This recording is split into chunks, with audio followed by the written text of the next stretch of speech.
우리 한국 사람들이 쓰는 거칠고 나쁜 표현이지만은 이런 말이 있습니다. 짐승만도 못한 뭐뭐 이런 말하죠. 짐승만도 못한 놈 이런 말하게 되지만은 거기에는 놈자보다도 더 쎄한 그러한 감정을 담은 표현들이 종종 우리에게 입으로 나오게 됩니다. 오늘 본문이 그렇습니다. 오늘 본문을 잘못 이해하고 해석하게 되면은 우리의 신앙을 마치 짐승만도 못한 그러한 신앙, 짐승만도 못한 그와 같은 헌신으로 만들어버리게 됩니다. 김지찬 교수라고 하는 이 장로교의 유명한 신학대학의 교수가 계시는데요. 이 오늘의 본문을 설명하면서 그분이 성서 강의에 대한 설교자를 위한 바른 해석을 이렇게 말씀하여 주시면서 설교자에 의해서 가장 오용되고 남용되는 본문 중에 하나가 오늘의 말씀이라고 하는 것입니다. 이 베스메스로 가는 그 소를 보면서 새끼를 뗀 소임에도 불구하고 뒤돌아보지 않고 사명을 감당하는 소, 그리하여서 충성과 헌신을 권면하기도 합니다. 또 이 두 암소가 새끼가 울면도 불구하고 뒤돌아보지 않고 서로 보조를 맞춰간다 라고 하면서 교회 안에서 성도들이 서로 협력하고 협동할 것을 강조하는 면에 있어서 이 말씀을 풀어서 해석하기도 합니다. 자로나 우러나 치우치지 말라. 여호수아의 말씀이 생각나지 않습니까? 자로나 우러나 치우치지 않고 여기 12절 말씀에도 있듯이 바로 이 베스메스까지 이렇게 가드에서 베스메스까지 가게 되었던 그 소를 보면서 치우치지 않는 신앙, 유혹받지 않는 신앙이라고 하는 말로 권면을 하게 됩니다. 그리고 베스메스까지 잘 도달하게 되었던 것처럼 신앙의 완주에 대해서도 설명할 수 있는 권면이 되기도 합니다. 그리고 마지막에는 이 두 소가 제물이 되어서 하나님 앞에 번제물로 바쳐지게 되었듯이 사명의 모든 멍에를 잘 감당하고 끝까지 자기 몸을 드리는 아주 철저한 헌신과 봉사의 그러한 희생제물의 신앙이라고 하는 그러한 내용으로서 이 두 암소를 해석하게 됩니다. 여러분, 이분들 그러면 이 두 암소에 비추어서 초점을 맞추어서 성경을 해석한다라고 말하게 되면은 여러분이 두 암소처럼 자기 몸을 드립니까? 여러분이 두 암소처럼 서로 협력하는데 늘 익숙합니까? 여러분이 두 암소처럼 자로나 오르나 치우치지 않고 유혹받지 않고 끝까지 한 길 가는 그 신앙으로 살고 있습니까? 라고 말하게 되면은 이 두 암소에 초점을 맞춰서 제가 금방 말씀드렸던 내용으로 설명하게 되면은 우리의 신앙이 무슨 신앙이 됩니까? 결국 짐승만도 못한 그러한 두 암소마도 못한 신앙이 되어버리게 되는 것입니다. 실제로 저 자신도 그렇게 설교했던 기억이 나게 됩니다. 또 이 베스메스라고 하는 말의 뜻이 멋있는 말입니다. 태양의 집이라고 하는 말입니다. 그래서 저도 젊었을 때는 알레고리카라는 그러한 성경 해석을 가지고서 시랍 신화의 이카루스의 신화를 이렇게 함께 이어서 그렇게 설명을 하였던 기억이 나게 됩니다. 저는 이 본문을 가지고서 아주 드라마틱하게 설교하게 되었던 두 목사님이 기억이 나게 됩니다.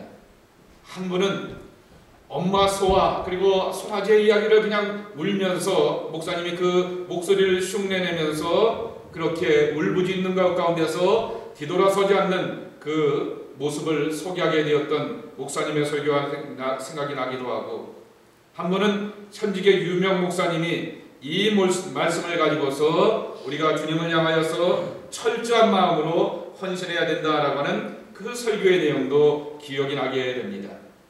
그런데 초점은 두 암소가 아니라고 하는 것입니다. 두 암소에다 초점을 맞추게 되면은 저와 여러분은 도저히 이 암소에 비교되어서 부끄러운 신앙으로 남게 되는 것입니다. 초점은 하나님입니다. 초점은 하나님의 은혜입니다. 초점은 하나님의 능력 아래서 이루어진 이와 같은 일들이라고 하는 것입니다. 여기 말씀해 보게 되면은 읽질 않았지만은 6장 20절에 보게 되면은 이런 말씀이 있습니다. 베스메스 사람들이 이르되 이 거룩하신 하나님 여호와 앞에 누가 능히 서리요 그를 우리에게서 누구에게로 올라가시게 할까 하고 그랬습니다.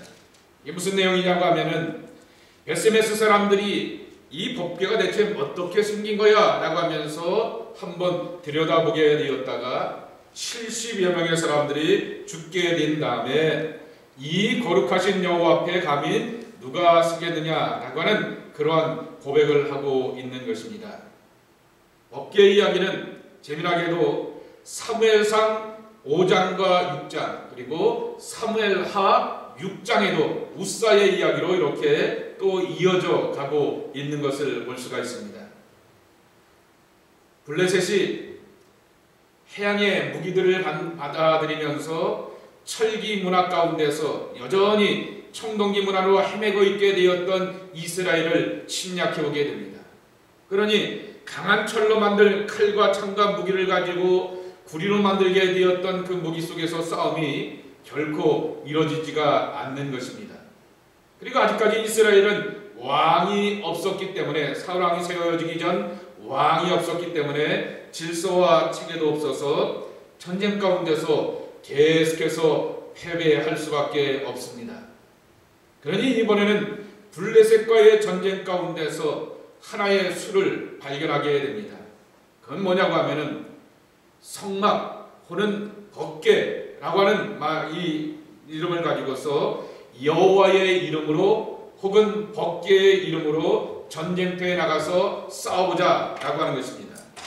그것을 주동한 사람은 경건치 않은 홈리와 비누아스인 것입니다. 홈리와 비누아스는 엘리 제사장의 두 아들로서 이 성경 말씀에 보게 되면은 그들이 제사 음식을 사사로이 취하게 되었고 성전에 들어오는 여인들을 향하여서 못된 짓을 하게 되었던 그러한 사람들입니다. 그러니까 경건하고는 아무런 이름도 될 수도 없고 경건하고는 아무런 먼 거리에 인연이 없는 사람들이죠. 그렇지만은 이 전쟁에서 승리하고 싶어서 법궤의 이름으로 그리고 여호와의 이름으로 라고 하면서 전쟁 앞에 군인들 앞에서 제일 먼저 법궤를 세워서 나가게 되지만은 전쟁 가운데서 처참하게 패하게 되었고 그리고 법궤는 뺏겨버리게 되었던 것입니다. 근데 이 전쟁에서 지게 되었던 것은 이스라엘이 지게 되었던 것이고 주동하게 되었던 홈리와 비누아스가 진 것이지 법궤의 하나님이 지신 것이 결코 아닌 일을 5장의 말씀 뒤의 부분에 보기에는 찾아볼 수가 있습니다. 이 법궤가 7개월 동안 이 블레셋 땅에 머물고 있게 되는데 법궤를 다곤 신령에다 두게 됩니다. 그랬더니 자꾸만 이상한 일이 벌어지게 됩니다. 그들이 그렇게 애주중지 여기게 되는 블레셋의 신 다곤의 신이 목이 잘려지게 되고 두 손목이 짝뚝 끊어지게 되는 회개한 일이 반복하여서 벌어지게 되는 것입니다. 그리고 그럼에도 불구하고 이 블레셋 사람들이 정신을 차리지 못하게 되니까 독한 종기가 온 백성들 가운데 퍼지게 되어서 고통스러워하게 됩니다. 그래서 아스돗 지역에서 가드 지역으로 옮겨오게 되는데 옮기게 되었던 가드 지역의 사람들에게도 독한 종기가 일어나게 되어서 고통 가운데 있다라고 하는 것을 깨닫게 되면서 이 모든 것의 현상 뒤에는 저 이스라엘의 하나님, 법궤 하나님이 있다라고 하는 것을 확인하게 되며 법궤를 다시금 이스라엘로 돌려보내려고 하는 그러한 마음을 먹게 되었고 그 보내주는 과정이 오늘 6장의 말씀 가운데 소개되어 주고 있는 것입니다. 이스라엘 하나님 야훼는 엄청나신 분이요 자신의 신들 다곤보다 더 능력이 많은 분이다 라고 하는 것을 확인하게 되면서 이 하나님의 법궤를 두 암수가 끌어가게 되는 수레에다가 실어보내는 그러한 과정이 오늘의 말씀 속에 소개되어져 있는 것입니다. 그런데요 사무엘하 6장 말씀에 보게 되면은 우사와 다윗과 우사가 법궤를 이 수레에다 실어갖고 옮기게 되었을 때 죽음을 만나게 됩니다. 소들이 요동치게 되었고 그 소들을 진정시키려고 하면서 이 하나님의 거룩한 법궤가 떨어지지 않으려고 이 법궤를 잘 지켜보고 만지게 되었던 묵사는 그 자리에서 즉사 죽어버리게 되는 그러한 일이 벌어지게 됩니다.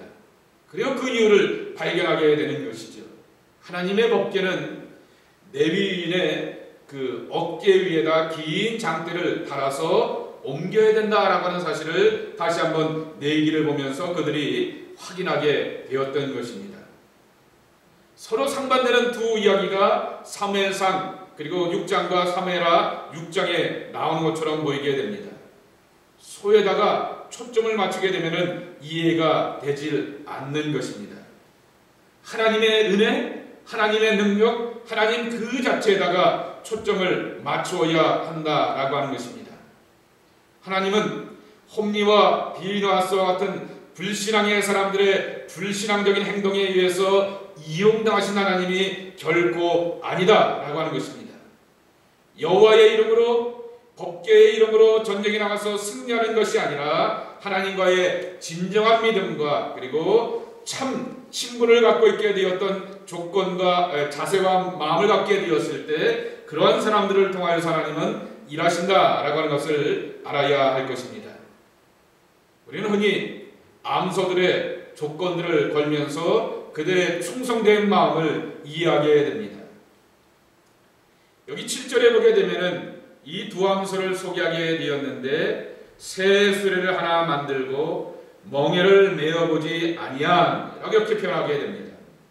멍에를 메어보지 않았다라고 하는 얘기는 이런 일에 경험이 없다라고 하는 것입니다.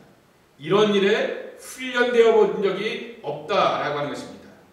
아무리 소나 말이 힘이 좋다라고 하여서 무조건 끌고 가는 것은 아닌 것이죠. 몇 번의 훈련과 경험과 반복이 쌓여지게 되었을 때 이런 일들을 일어날 수가 있는 것이죠. 멍에를 메어보지 않았다라고 하는 얘기는 전혀 이러한 경험과 훈련이 없었던 두 암소였다라고 하는 것입니다. 두 번째로는 암소라고 하는 것입니다. 항소가 아닌 암소라고 하는 것입니다. 더 힘이 세고 강한 황소를 가지고서 이 수레를 끌고 가기 위한 것이 아니라 연약한 상대적으로 연약하게 되었던 암소 두 마리였다라고 하는 것입니다. 그리고 이제 갓 새끼가 태어나게 되었던 젖나는 암소라고 이렇게 성경은 소개하여 주고 있는 것입니다. 7절과 12절에 보게 되면은 그렇게 소개하고 있는 것이죠. 그러니까 그 새끼에 의하여서 울음소리가 계속해서 울고 있었다라고 하는 그러한 얘기죠. 여기 12절에 보게 되면은 암소가 베스메스 길로 바로 행하여 대로로 갈며 갈 때 울고 좌우로 치우치지 아니하고 라고 이렇게 말하게 되었습니다. 어머니의 울음소리, 새끼의 울음소리가 있었다라고 하는 것이죠. 여전히 이 본능과 본성대로 끌려갈 수밖에 없는 두 암소의 모습이었다라고 하는 것입니다. 세 번째 조건은 좌우로 치우치지 아니하였다라고 하는 것입니다. 자료를 찾아보는데 대체 이 베스메스까지 가는 길이 이 가드에서 베스메스까지 가는 길이 얼마인지는 저도 모르겠습니다. 그런데 몇 미터인지 모르겠지만은 이런 자료를 이렇게 찾아보게 되니까 이런 자료는 있습니다. 지나가려고 하면은 험한 산의 두 골짜기를 지나야 되고 여러분 흔히 말하는 간헐천이라 말하게 되는 와디 있지 않습니까? 개천이 되었다가 없었다가 개천이 되었다가 없어지게 되었던 그러한 와디라고 하는 그 간헐천도 두 개를 지나가야 되는 제법 긴 거리라고 하는 것입니다. 이렇게 기록과 이렇게 자료를 보게 되니까 타운을 한 3개는 지나가야지 건너가게 되는 것이 바로 이 가드에서 베스메스 지역까지라고 하는 것입니다. 그러니까 자동차가 아니라 이 소들로 끌고 가기에는 제법 먼 거리라고 하는 것입니다. 그런데 그런 일에 있어서 어떠한 후유증도 없고 뒤탈도 없이 이렇게 두 암소는 이 법궤를 옮기는 일을 잘 감당하게 되었고 베스메스까지 그 목적지까지 잘 옮길 수가 있게 되었다라고 하는 것입니다. 하나님의 은혜라고 하는 것입니다. 하나님의 은혜와 하나님의 능력이 그들과 함께하여 주셨기 때문에 이 말 못하는 짐승들을 가지고도 감당할 수가 있었다라고 하는 것입니다. 멍에를 메어보지 못하게 되었던 경험이 없는 그런 모습처럼 우리에게는 힘과 지혜가 부족하고 어떠한 사명과 본분을 우리에게 주시게 되었을 때 감당할 수 있는 능력이 부족하지만은 하나님이 계시기 때문에 우리는 감당할 수가 있다라고 하는 것입니다. 두 번째로는 우리의 삶의 치우침이라고 하는 것입니다. 자로나 우러나 치우치지 않았다라고 말하게 됩니다. 특별히 우리는 삶 가운데서 치우친 일을 많이 당하게 되었을 때 가족 때문에 치우치는 일들이 많이 있는 것을 보게 됩니다. 5월이 가정의 달이고요. 또 5월에 이 말씀을 생각하면서 이 말씀을 여러분들과 함께 들려가는 이 몇 가지 이유가 있기도 한데요. 우리가 삶을 살면서 가족에 치우치면서 내가 해야 될 일들을 향하여서 흔들릴 때가 많은 것을 보게 됩니다. 이번에 연애를 가게 되었는데 몇 가지 그 가족과 관련된 일들이 있었습니다. 하나는 이 젊은 목사님들이 이제 모처럼 먼 거리니까 또 그리고 이 따스한 봄이고 그런 계절이니까 가족들을 데리고 연애를 참석한 분들이 계시는데 어떤 모임과 회의가 있는데 참여해야 되는 것이 프라이어티는 당연히 연애이고 미팅이 먼저입니다. 그런데 가족 때문에 누구 때문에 애들 때문에 참석하기가 좀 곤란합니다 라고 하면서 이 스케줄을 하게 됩니다. 속으로는 많은 말과 생각과 하고 싶은 이야기가 있었지만은 그래도 그냥 꾹 참았습니다. 또 하나는 유성범 목사님이 이번에 은퇴하시는데 그 은퇴하는 본인의 이력과 경력 가운데서 다른 거는 다 제껴놓고 왜 자기 아내와 자식들의 이름을 넣지 않느냐라고 말하면서 이런 말씀을 하십니다. 내가 가족들의 이름 없이는 여기까지 도움 없이는 여기까지 올 수가 없었는데 왜 그들의 이름을 빼먹으면서 그들을 향하여서 네코나이즈 하지 못하게 하느냐라고 하면서 그런 얘기를 하시게 되었던 것을 보게 됩니다. 일격파 둘 다 옳은 말씀인 것이죠. 가족 때문에 해야 될 본분을 놓쳐버린 그러한 분들이 있는가 하면 또 가족의 후원과 서포트와 사랑이 있었기 때문에 65세까지 그 사명과 본분을 감당하면서 은퇴를 맞이할 수가 있었다라고 하는 것입니다. 우리는 우리의 삶 가운데서 치우치는 것들이 많이 있었지만은 이 목사님의 말씀처럼 그 모든 여정 가운데 하나님이 계셨기 때문에 가족들과 더불어서 이어올 수가 있었다라고 하는 것입니다. 세 번째로는 먼 거리의 여행이었다라고 하는 것입니다. 수고의 긴 여정들을 이 두 왕소가 감당할 수 있었던 것은 하나님의 은혜라고 하는 것입니다. 여호수아를 1장 6절의 말씀에도 있듯이 자로나 우러나 치우치지 말면서 모세가 했던 그 본분과 대업을 여호수아가 감당할 수가 있었던 것은 하나님의 말씀의 중심을 붙들린 바 되었고 하나님의 말씀이 그를 사로잡아 주셨기 때문에 여호수아도 이룰 수가 있었다라고 하는 것입니다. 제가 드리고 싶은 말씀은 여기 있습니다. 초점을 암소 두 마리나 초점을 나에게 두는 것이 아니라 하나님께로 옮겨가야 한다라고 하는 것입니다. 저도 이번에 해프닝이 하나 있었습니다. 화요일서부터 연애가 시작이 되는데요. 월요일날 미리 내려가서 유저지에 있는 아들을 만나기로 했습니다. 저녁 6시 반에 식당에서 이제 만나기로 했는데 한 10분, 15분이 지나도 애가 오질 않습니다. 그래서 후배 목사님 한 분하고 또 집사람하고는 식당에 앉아있게 하고 밖에 나와서 얘가 왜 안 오지 헷갈리나 라고 하면서 밖에서 두리번 하면서 아들을 기다리고 있었습니다. 근데 누가 쏙 지나갔는데 그냥 무의식으로 봤어요. 그랬더니 그 아들놈이 저한테 와서 하는 얘기가 안녕하세요 라고 이렇게 인사를 하더라고요. 아빠는 아들을 못 알아봤고요. 8개월, 9개월 만에 봤는데 아빠는 아들을 못 알아봤고요.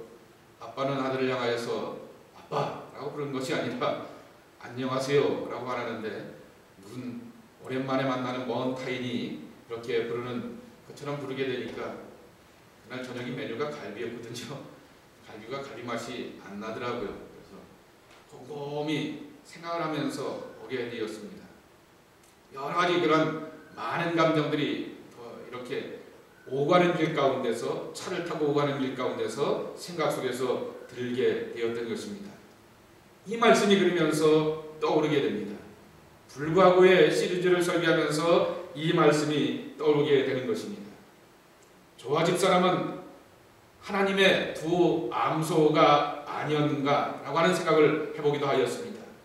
그러면서 멋있게 미화시켜보면서 암소 두 마리가 자식들을 뒤로 제껴놓고 이 하나님의 법궤를 옮긴다라고 하면서 미화시켜보려고 하게 되었지만은, 아무리 미화시켜보려고 하여도 암소는 짐승 그라고 하는 것입니다.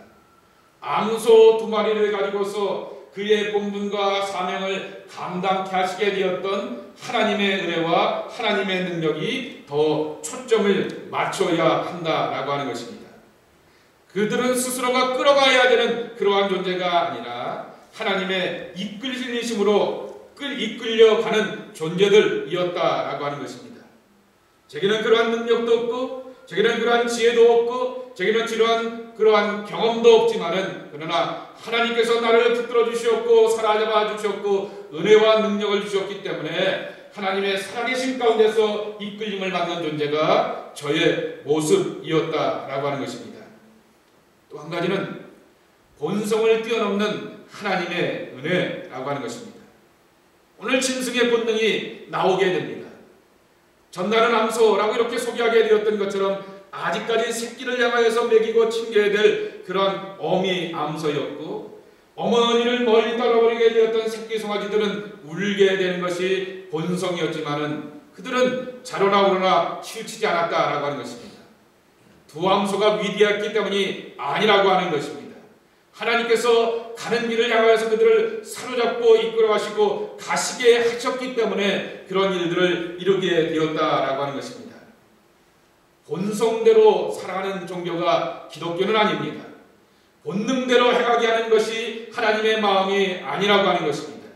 자꾸만 오늘날의 기독교가 실패하게 되고, 오늘 기독교가 우리 삶 가운데서, 사람들 가운데서 어려움을 당하는 이유는 본능을 자극하고 본능에 아주 충실할 것을 강조하는 그러한 모습으로서 이 기독교를 설명하고 이끌어갈 때가 많이 있는 것을 보게 됩니다. 본능의 가장적인 대표적인 것은 나의 본능적인 욕구뿐만 아니라 본능의 가장 대표적인 조건과 자격이 무엇일까? 저는 가족이라 이렇게 표현하고 싶습니다. 부모가 되어서 가족을 잘 챙겨야 되는 것, 내게 있어서 가장 소중한 사람들을 향해서 잘 챙기고 살아가야 되는 것, 그것이 바로 우리의 모습이지만은 그 가족을 위하여서 내가 하나님 앞에서 걸림이 될 때가 얼마나 많이 있는가라고 하는 것이죠. 이 본능에 우리가 충실하지 말아야겠다라고 하는 것입니다. 본능을 뛰어넘으면서 하나님께서 부르시게 되었던 그 부르심을 따라 살아가는 삶이 우리의 삶의 모습이 되어야 하겠다라고 하는 것입니다. 소들은 자기 새끼들이 울게 되니까 함께 더불어서 울게 되는 것 이해할 수 있을 것입니다. 그러나 그들이 베스메스에까지 가서 하나님의 법궤를 옮길 수가 있었던 것은 하나님께서 그들을 강권적으로 주권적으로 이끌어 가셨기 때문이다라고 하는 것입니다. 소는 강권적으로 주권적으로 하나님께서 이끌어 가시게 되지만은 하나님은 언제나 하나님의 설득과 감화와 감동 가운데서 우리를 이끌어 가시고 계획하신 삶 가운데서 저희들의 삶을 주관하신다라고 하는 사실인 것입니다. 그러기에 우리는 그 하나님의 부르심과 하나님의 계획하심을 늘 보고 함께 섬기고 따라갈 줄 아는 그러한 성숙한 믿음의 사람들이 저와 여러분의 모습이 되어야 하겠습니다.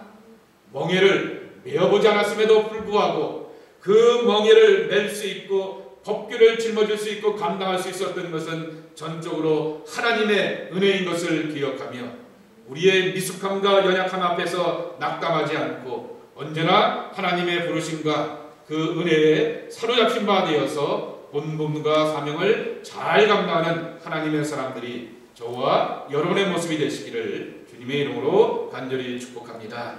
축복합니다.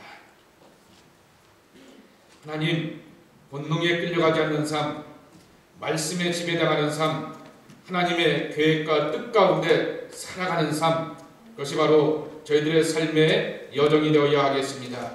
주여 이와 같은 복과 은혜로 살아가는 주의 사람들이 저희들의 모습이 되게 하여 주시옵소서. 예수님의 이름으로 기도 올리옵나이다. 아멘.